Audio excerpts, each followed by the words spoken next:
I cannot believe this is happening to me right now. Just a little more. You know you want it.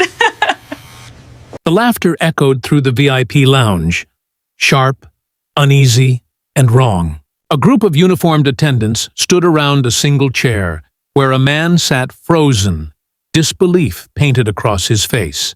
His name was Calvin Reed, the CEO of NorthStar Airlines, though, in that moment, no one seemed to remember who he was.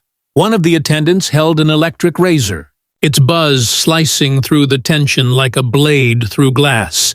"Just a little fun, sir," she said, her smile trembling. Another voice, a man's, added, "Come on, lighten up. You'll look younger." Then came the sound, the first whir of the razor, a streak across his head. Silence. Calvin didn't move. Not a word, not a breath. His reflection stared back at him from the lounge mirror.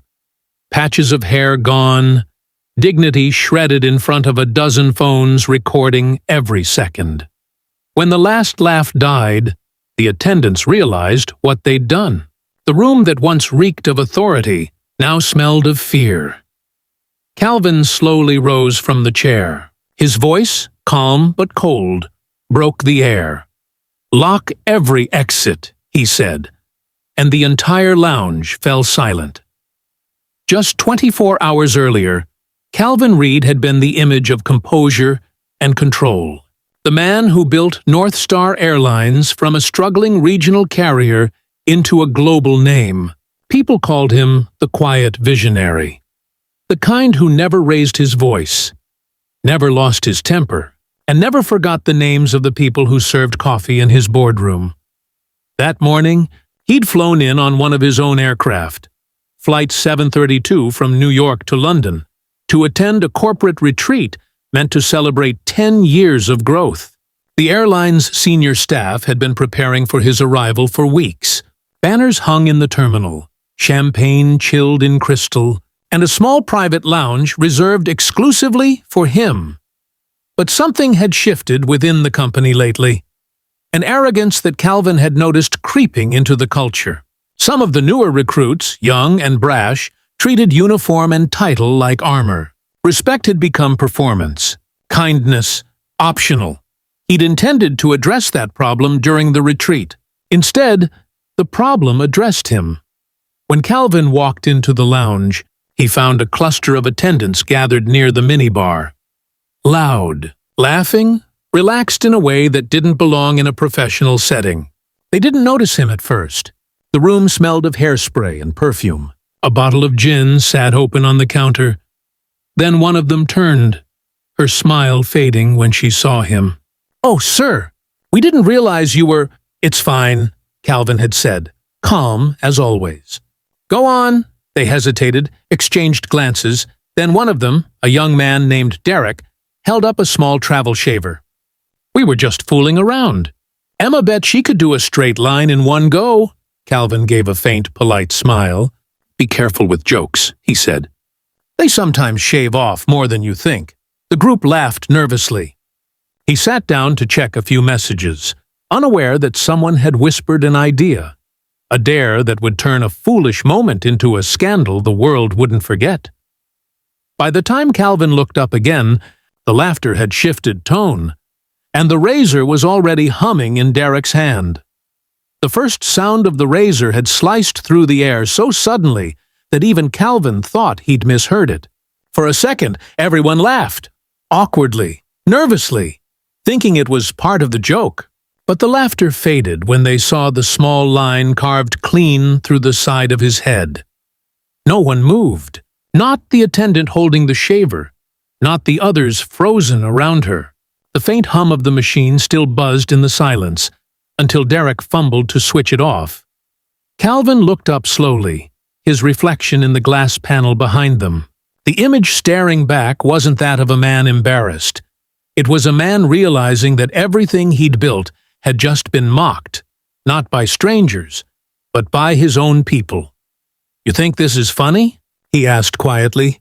His voice didn't rise, but it was colder than any shout. "Sir, it was just a joke," Emma stammered, stepping forward. "We didn't mean—" He stood, the chair scraping softly against the marble floor. The movement was calm, deliberate, terrifying in its control. "A joke?" he repeated. "On whom?" No one answered. In the corner, a young intern lowered her phone. She'd been filming like the others, half for amusement, half disbelief. But now, her hands shook as she realized the weight of what they'd captured. Calvin glanced toward the door, where a security guard had stepped halfway in, uncertain whether to intervene. "Lock it," Calvin said. His tone was flat, professional. "No one leaves." The guard hesitated, then obeyed. The click of the lock echoed like a sentence being sealed. Calvin turned back to the group. "You," he said, pointing at Derek. "What's your position?" "Senior flight attendant, sir." "Not anymore," Calvin said simply. "You're dismissed. Effective immediately." "Sir, please, it was a mistake." Calvin raised a hand, stopping him. "You don't humiliate people for sport. Not on my airline. Not ever." The others began to murmur, guilt and fear spreading like wildfire. Emma began to cry, her voice trembling. "We didn't mean to hurt you." "You didn't hurt me," Calvin said. "You hurt this company. You hurt every person who trusted us to stand for something better." He looked around the room, at the uniforms, the logo stitched into every sleeve. NorthStar wasn't built on money. It was built on people. And today, you made it clear we forgot that. Someone in the back whispered, "It was just supposed to be a laugh." Calvin turned toward the nearest table where one of the attendants' phones lay recording. He picked it up, stopped the video, and stared at the still frame on screen. His face, half-shaved, the crowd around him laughing. "Send this to corporate," he said to the guard. "Right now, sir. Send it to every department head. Let them see what our family culture looks like." The guard nodded, leaving the room to carry out the order. Within minutes, messages began flooding phones across the building. Screens lit up with disbelief. Executives paused meetings. HR directors stared in silence. The CEO's humiliation, filmed, shared, undeniable, was now the company's mirror. Calvin stood by the window, watching the runway outside. Planes took off into the afternoon sky, each one bearing his airline's logo. A silver star meant to symbolize trust and pride. He wondered how many of those passengers knew that the people running the show had forgotten the meaning of respect. Behind him, the attendants stood huddled together. No one dared to move. "Sir," Emma whispered at last, "please, we'll do anything to fix this." He turned to her, his face unreadable. "Fix this?"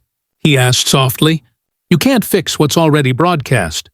You can only rebuild from what's left." He stepped toward her, not in anger, but in exhaustion. "I gave you all opportunities, training, a future, and you traded it for a moment of entertainment." Tears ran down her cheeks. "We're sorry, I believe you," Calvin said. "But apology doesn't erase memory. People won't forget this. Neither will I." He exhaled deeply, then walked toward the door. "Stay here," he said. "Security will take your statements." When he stepped into the corridor, the world had already changed. Phones were ringing everywhere. PR teams were scrambling. A senior manager rushed toward him, panic in her eyes. "Sir, the board's on a call. The video's gone viral. We need—" He stopped her with a look. "Don't panic. Tell them I'll handle it." "But, sir, this could ruin—" "It already has," he said. "Now we decide what kind of ending it gets." He headed for the elevator. As the doors closed, his reflection caught him again. Half-shaved hair, eyes heavy but unbroken. The humiliation burned, yes, but beneath it, something colder and stronger was forming. A decision. By the time he reached the top floor, he'd made up his mind. He called the COO, the head of legal, and the PR director into the executive suite. They entered silently, their faces pale. Calvin stood behind his desk.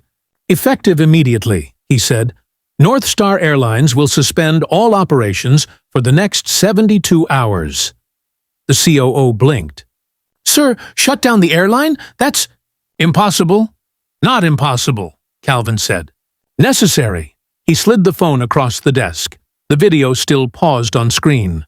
"This is who we've become. Until we remember who we are, we don't deserve to fly." The room was silent. "Sir," the PR director said softly, "the media's already calling this the shaving scandal. We could spin it, minimize it." "No," Calvin said. "We tell the truth, and we take the hit." He turned to the window again, watching the planes line up on the runway. Ground them all, every last one. Outside, rain began to fall again, streaking down the glass in slow, heavy trails. Inside, the air was still. Calvin Reed, the man they'd tried to humiliate, had just made the decision that would bring the entire airline to its knees.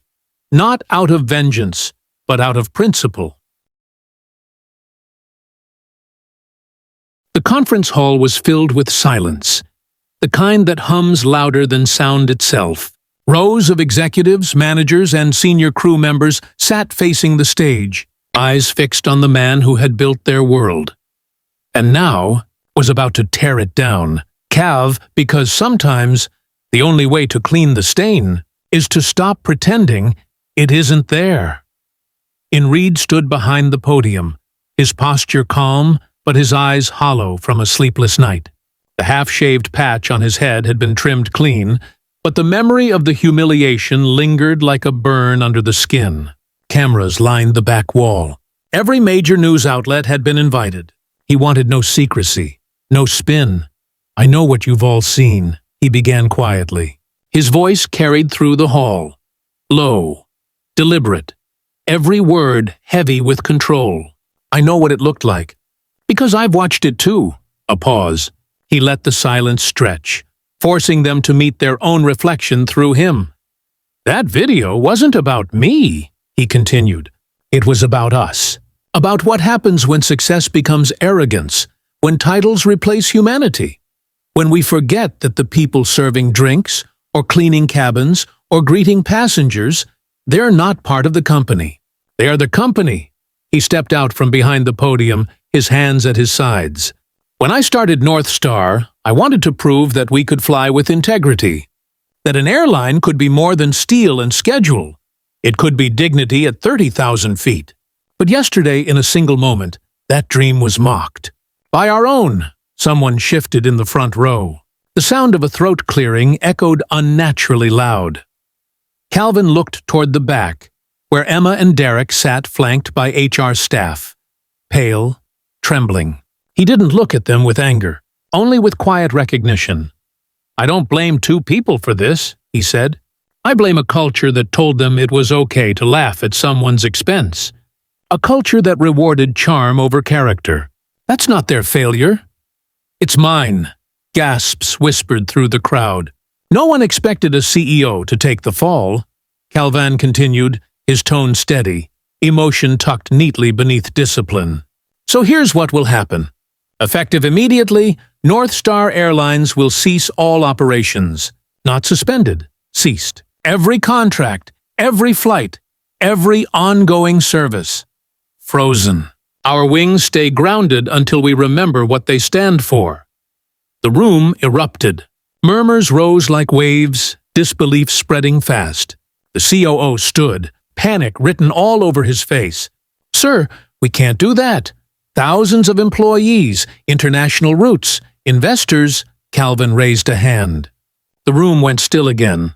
"We can," he said. "Because an airline that flies without respect shouldn't fly at all." A journalist from the front row lifted her hand. "Mr. Reed, people are calling this the most drastic act of corporate accountability in aviation history. Are you not afraid this will destroy everything you've built?" Calvin smiled faintly, not with pride, but with weary honesty. "If the cost of decency is destruction, then maybe it's time we rebuild from the ashes." He walked toward the edge of the stage. His steps were slow, deliberate. Every camera lens followed. "Do you know what hurt the most yesterday?" he said, almost softly now. "It wasn't the humiliation. It was the laughter. Because laughter means permission. It means people around you thought it was okay. That's what broke me. He looked around the hall, at hundreds of faces, some guilty, some ashamed, some fighting tears. We all laughed once, at a colleague's mistake, at someone who spoke differently, at a passenger who asked too many questions. Little moments, but it starts there. Disrespect is never loud when it's born. It's quiet. It hides in jokes, in whispers. And one day, it becomes a video that shames an entire brand. He turned back toward the microphones. I won't lead a company built on quiet cruelty. In the audience, Emma covered her face, shaking silently. Derek stared down at his hands. Around them, others began to cry too. Not because of the scandal, but because of the truth in his words. Calvin exhaled slowly. NorthStar will pay every employee for the next 2 months.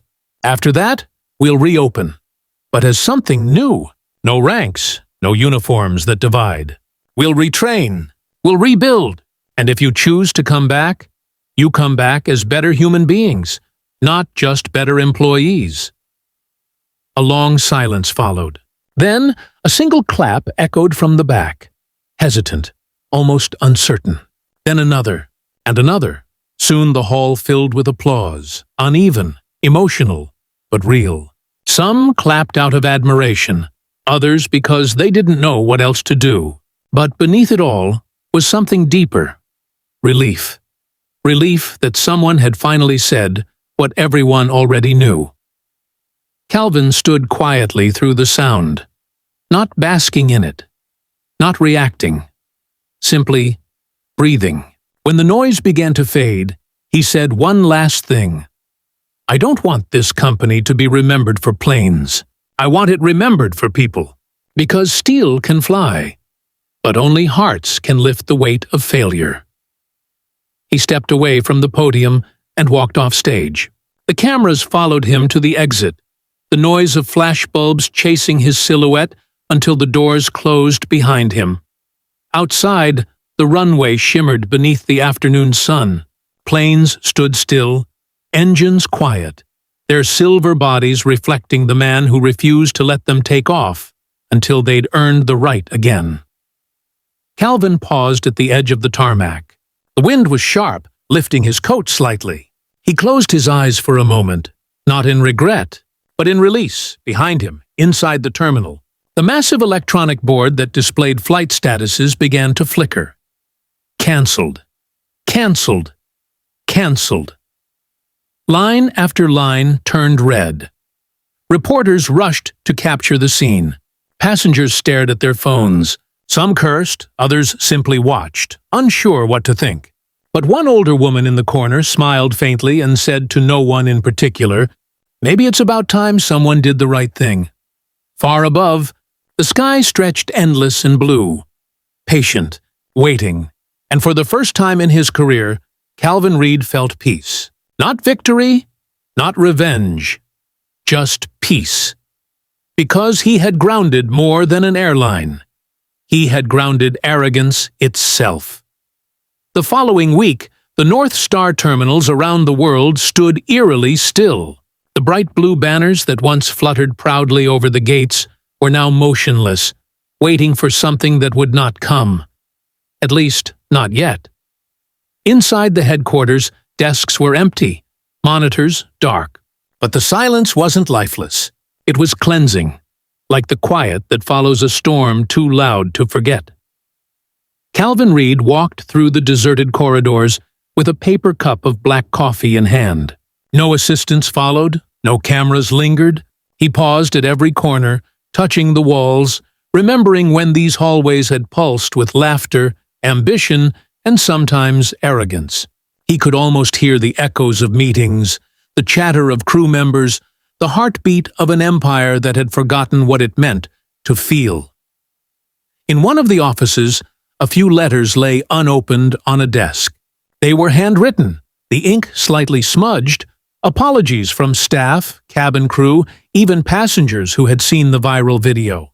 Some were long and emotional, others short and shaky, but each carried a common thread. We forgot who we were. Thank you for reminding us.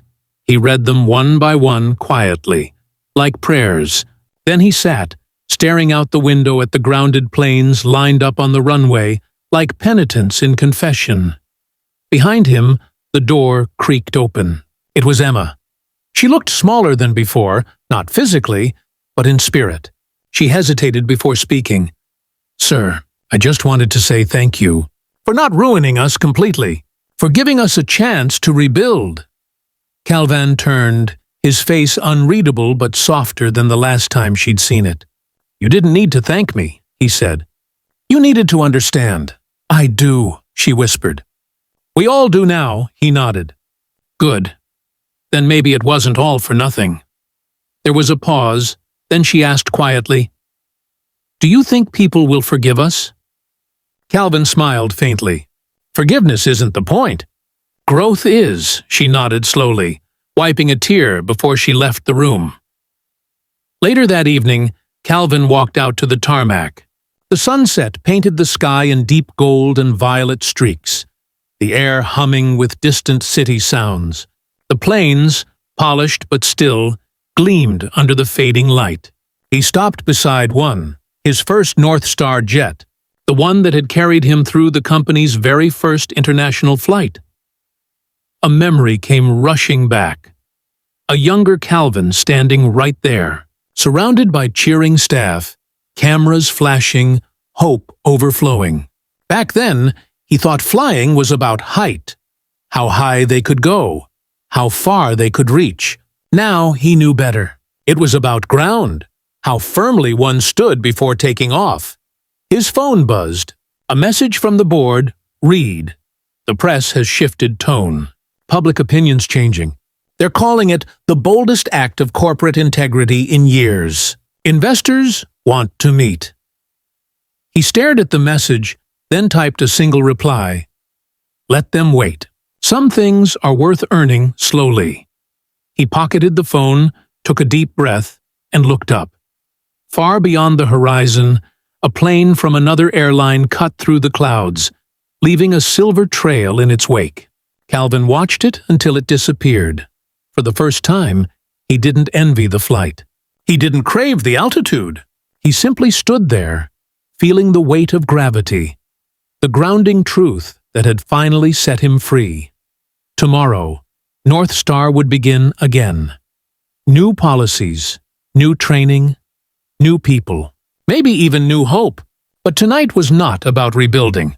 It was about remembering.